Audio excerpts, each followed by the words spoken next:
बिस्मिल्लाहिर्रहमानिर्रहीम। अस्सलाम वालेकुम नाज़रीन, मैं मोहम्मद आकिल अपने YouTube channel teacher academy pro में चैप्टर नंबर 1 की एक नई वीडियो लेकर हाजिर हुआ हूँ।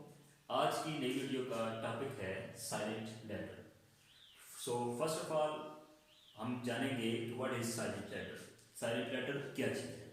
Silent letter are spelled in a word but not pronounced. Silent letter वो लेटर होते हैं जो स्पेलिंग में लिखे जरूर जाते हैं लेकिन उनको हम प्रोनाउंस नहीं कर सकते, उनको हम रीड नहीं कर सकते, वो साइलेंट लेटर होते हैं। एग्जाम्पल के तौर पे 3-4 वर्ड्स दिए हुए।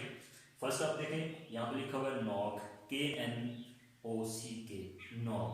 अब हमने इसको के नॉक नहीं प्रोनाउंस किया बल्कि हमने यहाँ पे इसको नॉक प्रोनाउंस किया। के को साइलेंट रखा है और सी को, दो लेटर को हमने साइलेंट रखा है, और NOK सिर्फ 3 वर्ड्स हमने प्रोनाउंस किए हैं। NOK, नॉक, नॉक प्रोनाउंस किया है, जिसका मतलब है दस्तक देना दरवाजे पे। अब अगर हम कहें कि ये के और सी प्रोनाउंस तो वैसे भी नहीं हो रहे, इसको वर्ड में लिखने की क्या जरूरत है, तो डायरेक्टली हम NOK लिख दें तो ये वर्ड्स मीनिंगफुल वर्ड्स नहीं बनेगा बल्कि ये गलत हो जाएगा। लिखेंगे जरूर, स्पेलिंग में जरूर आएगा लेकिन उसको हम प्रोनाउंस नहीं कर सकते, वो साइलेंट लेटर होते हैं। नेक्स्ट देखें आप वॉक। वॉक में हमने WALK, वॉक, इसको वॉक नहीं पढ़ा बल्कि इसको वॉक पढ़ा है, एल को साइलेंट रखा है। आगे देखें राइट, राइट को W को साइलेंट रखा है हमने और E को साइलेंट रखा है, दो लेटर यहाँ पे साइलेंट किए हैं। अब हमने इसको वैरायटी नहीं पढ़ा बल्कि राइट पढ़ा है, सिर्फ 2 आवाजें हैं, 2-3 आवाजें, राइट और। आगे देखें क्लेम, अब इसको हमने क्लेम नहीं पढ़ना, बी नहीं प्रोनाउंस करेंगे, बी साइलेंट लेटर होगा और क्लेम पे अपनी आवाज प्रोनाउंस को खत्म कर देंगे। अब इसके कुछ रूल एंड रेगुलेशन है, कौन से ऐसे लेटर हैं जिनसे पहले या जिनके बाद अगर वो साइलेंट लेटर आ जाए तो उसको हमने साइलेंट करना है। कैसे वो रूल रेगुलेशन आपको यहाँ पे मिलेंगे। तो आते हैं सबसे पहले first of all letter B की तरफ। लेटर बी कह रहा है कि after the letter M and before the letter T, अगर M के बाद अगर लेटर B आ जाए किसी वर्ड में तो वो B साइलेंट होगा, और अगर T से पहले लेटर B आ जाए किसी वर्ड में तो वो भी साइलेंट लेटर होगा। एग्जाम्पल के तौर पे 3 वर्ड्स मैंने दिए हुए हैं, जरा गौर कीजिएगा।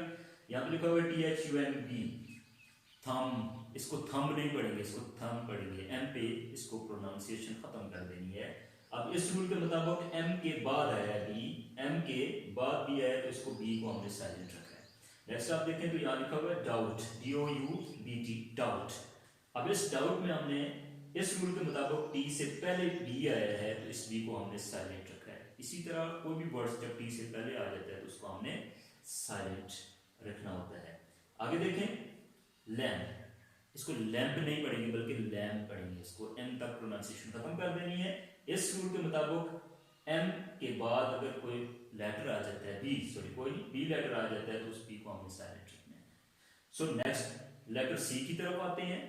comes before Z, L and K, 3 letter Z, L and K, इनसे पहले अगर C लेटर आ जाए किसी वर्ड में तो वो C साइलेंट लेटर होगा।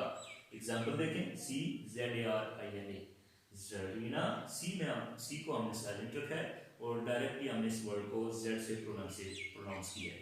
नेक्स्ट आप देखें यहाँ पे लिखा हुआ मसल। अब यहाँ पे S को प्रोनाउंस किया लेकिन C को हमने यहाँ प्रोनाउंस नहीं किया, C को साइलेंट रखना है क्योंकि L से पहले है। इस रूल के मुताबिक L से पहले C लेटर है तो इसको हमने यहाँ पे साइलेंट रखा है। इसी तरह लास्ट पे E को साइलेंट रखा है। E की जो रूल रेगुलेशन है वो मैं आपको E लेटर में समझाऊंगा। तो यहाँ C का आप देखें सबसे पहले L से पहले आया है। सॉफ्ट साउंड के अलावा अगर कोई लेटर आ जाता है तो उस लेटर से पहले C की आवाज़ जब आएगी तो वो हम काफ की आवाज़ प्रोनाउंस करेंगे, और अगर इसकी सॉफ्ट साउंड से पहले अगर C आ जाए तो फिर उसको हमने काफ की नहीं बल्कि C को C की आवाज़ प्रोनाउंस करेंगे। ये सॉफ्ट साउंड और कहाँ पे हमने C को C पढ़ना है और C को काफ की आवाज़ प्रोनाउंस करनी है। नेक्स्ट वीडियो में मैं आपको कॉन्सेप्ट क्लियर समझाऊंगा। सो उस रूल के मुताबिक यहाँ C जो है ये काफ की आवाज़ दे रहा है, तो अगर हम यहाँ पे C को साइलेंट लेटर ना रखते तो यहाँ पे मस्कल बन जाता। सो हमने C को साइलेंट रख के डायरेक्टली हमने मसल किया है। और आगे देखें ब्लॉक, K से पहले C है, यहाँ पे भी वही रूल रेगुलेशन, C को हमने साइलेंट रखा है। यहाँ पे देखें पक, K से पहले C है तो ये भी साइलेंट लेटर होगा। अब आते हैं लेटर D की तरफ। comes before N and G, दो लेटर जब N and G से पहले D आ जाए तो वो D साइलेंट लेटर होगा। एग्जाम्पल देखें, वेडनेसडे। अब यहाँ पे N से पहले D आया है तो इसको हमने वेडनेसडे नहीं प्रोनाउंस किया बल्कि वेडनेसडे प्रोनाउंस किया, D को हमने यहाँ पे साइलेंट रखा है। सो नेक्स्ट आ जाए केज। अब केज में हमने G है, इस रूल के मुताबिक G से पहले D आया है तो इस D को हमने साइलेंट रखा है। सो हमने इसको केज पढ़ा है। नेक्स्ट देखें आप एज, ये भी वही रूल रेगुलेशन, जी से पहले डी है तो इसको हमने साइलेंट रखा है, इसको हमने एज नहीं पढ़ा बल्कि एज नहीं पढ़ा बल्कि एज पढ़ा है। अब आते हैं लेटर ई की तरफ।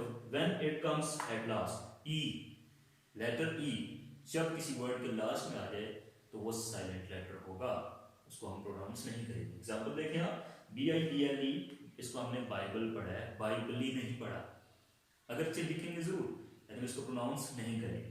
नेक्स्ट देखिए हाउस, इसी तरह एस तक हमने अपनी प्रोनाउंसिएशन खत्म कर दी है और ई को हमने साइलेंट रखा है, हाउस। वाइफ, ई को हमने प्रोनाउंस नहीं किया क्योंकि ये लास्ट पे है।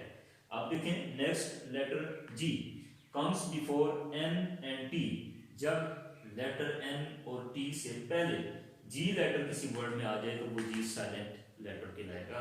एग्जांपल देखें, DESIGN, डिजाइन।